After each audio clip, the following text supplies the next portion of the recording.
Araw-araw na mga salita ng Diyos.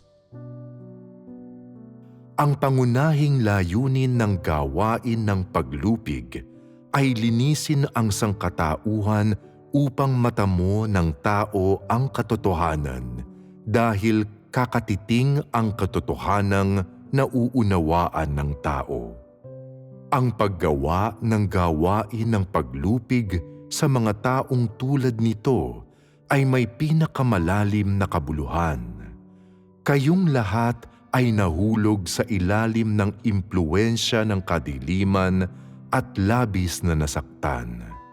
Ang layunin ng gawaing ito, kung gayon, ay bigyang kakayahan kayo na makilala ang kalikasan ng tao at sa pamamagitan noon ay maipamuhay ang katotohanan. Ang magawang perpekto ay isang bagay na dapat tanggapin ng lahat ng nilalang. Kung ang gawain ng yugtong ito ay kinapapalooban lamang ng pagpeperpekto sa mga tao, kung gayon maaari itong magawa sa Britain o sa Amerika o sa Israel. Maaari itong magawa sa mga tao ng anumang bansa. Ngunit ang gawain ng paglupig ay namimili. Ang unang hakbang ng gawain ng paglupig ay panandalian lamang. Higit pa rito, ito ay gagamitin upang hiyain si Satanas at lupigin ang buong sansinukob. Ito ang panimulang gawain ng paglupig. Maaaring sabihin na sino mang nilalang na naniniwala sa Diyos ay magagawang perpekto dahil ang maging perpekto ay isang bagay na makakamit lamang pagkatapos ng mahabang panahong pagbabago. Ngunit ang malupig ay iba. Ang espesimen at modelo na lulupigin ay dapat na siyang pinaka-nahuhuli sa lahat, namumuhay sa pinakamalalim na kadiliman. Sila dapat ang pinakamababa, ang pinakaayaw na kumilala sa Diyos, at ang pinakasuwail sa Diyos. Ito mismo ang uri ng tao na makakapagpatotoo sa pagkalupig. Ang pangunahing layunin ng gawain ng paglupig ay talunin si Satanas, habang ang pangunahing layunin ng pagpeperpekto sa mga tao ay ang magtamo ng mga tao.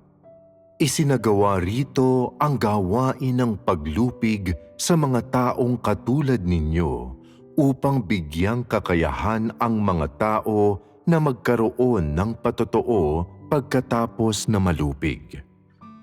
Ang layunin ay upang magpatotoo ang mga tao pagkatapos na malupig. Ang nalupig na mga taong ito ay gagamitin upang makamit ang layunin ng pagpapahiya kay Satanas. Kaya ano ang pangunahing paraan ng paglupig? Pagkastigo, paghatol, pagsumpa at pagbubunyag gamit ang matuwid na disposisyon upang lupigin ang mga tao nang sa gayon sila ay lubusang mapapaniwala dahil sa matuwid na disposisyon ng Diyos. Ang gamitin ang realidad at awtoridad ng salita upang lupigin ang mga tao at lubusan silang mapaniwala. Ito ang kahulugan ng pagkalupig.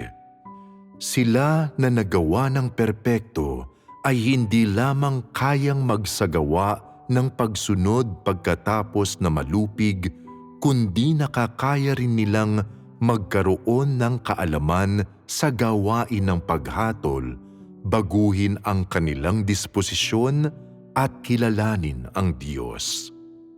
Nararanasan nila ang landas ng pagmamahal sa Diyos at napupuspos ng katotohanan.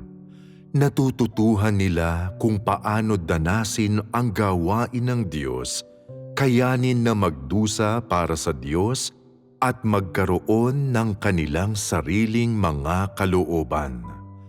Ang mga nagawang perpekto ay sila na may taglay na tunay na pagkaunawa ng katotohanan, salamat sa pagkakaranas ng salita ng Diyos. Ang mga nalupig ay sila na nakakaalam ng katotohanan, ngunit hindi pa natatanggap ang tunay na kahulugan ng katotohanan. Pagkatapos malupig, sila ay sumusunod, ngunit ang lahat ng kanilang pagsunod ay bunga ng paghatol na kanilang tinanggap. Sila ay lubos na walang pagkaunawa sa tunay na kahulugan ng maraming katotohanan. Kinikilala nila ang katotohanan sa kanilang pagsasalita, ngunit hindi pa nila napasok ang katotohanan. Nauunawaan nila ang katotohanan, ngunit hindi pa nila naranasan ang katotohanan. Ang isinasagawa sa kanila na ginagawang perpekto ay kinapapalooban ng mga pagkastigo at mga paghatol kasama ang pagkakaloob ng buhay. Ang isang tao na nagpapahalaga sa pagpasok sa katotohanan ay isang tao na gagawing perpekto. Ang pagkakaiba sa pagitan ng mga gagawing perpekto at ng mga lulupigin ay nakasalalay sa pagpasok nila sa katotohanan.